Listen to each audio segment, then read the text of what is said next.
Okay, so today we are going to learn how to make an automatic generated design. So it's this button here. So this is a bicycle frame that I put together by generating the whole frame. So the computer made the frame itself. It's a little complicated, this one, because if you actually look at all the bodies I've made, I had axles and spindles and saddle mounts and wheels and areas I didn't want. So the wheels in here, those are where I didn't want the frame to be. So you have to specify all of that stuff. Now we're going to start really simply by making a fidget spinner, something like this.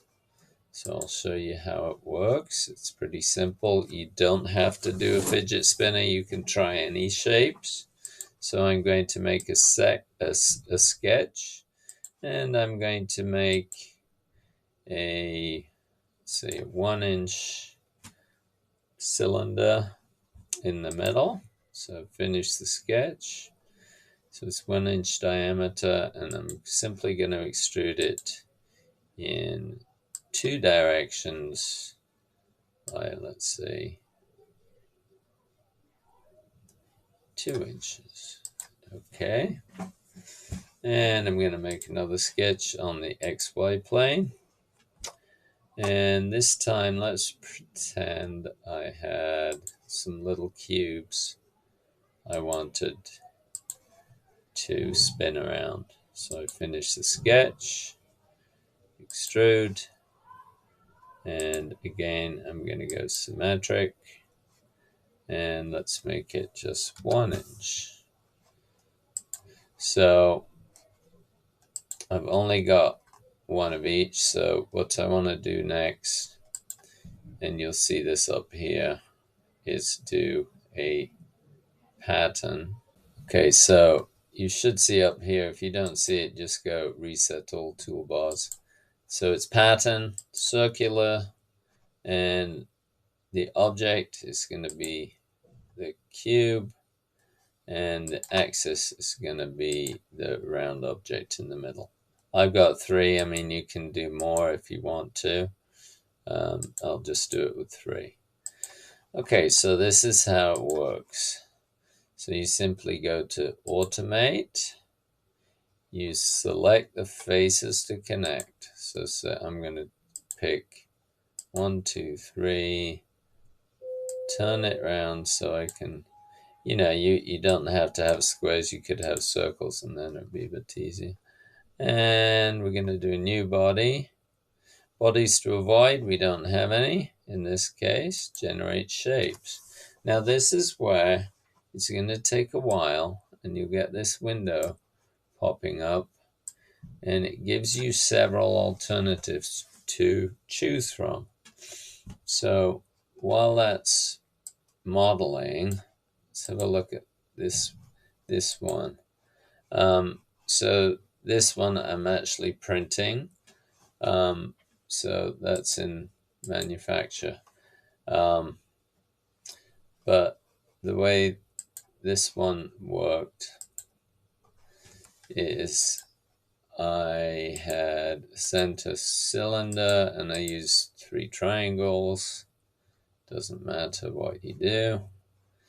And I hide the pieces I might attach it to, so I can just see that body. Now, of course, with this, you can actually, for some reason it's got a panel. Okay, so you can actually go click on a face, right click appearance.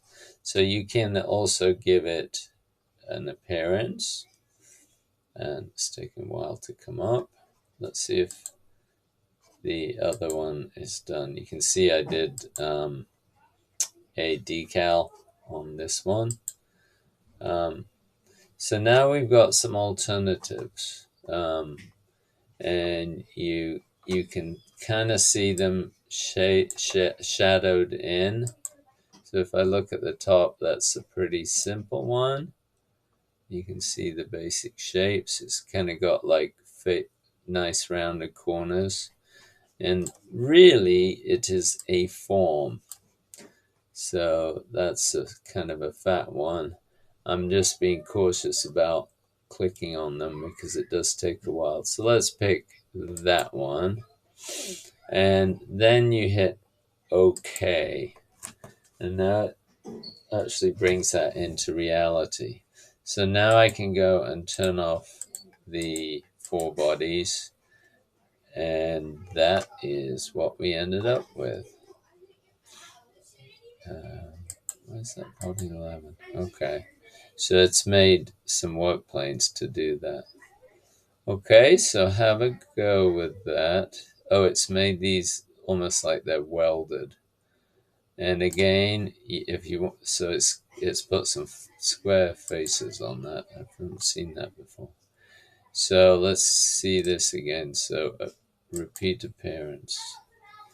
And I think the appearance is here, but you can change the colors. And if you want to see it,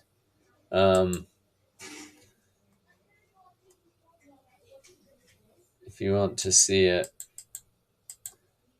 without all the construction lines, you can actually go to view. And if you want to do a screenshot, well, you need one. That's how it would look simulated properly with just the frame. Looks to me like a carbon fiber frame. So I could go, okay, what appearance do I want? I think there is a carbon fiber. Anyway, try it out. And have fun with it. This, I think, is the last graded assignment. Bye.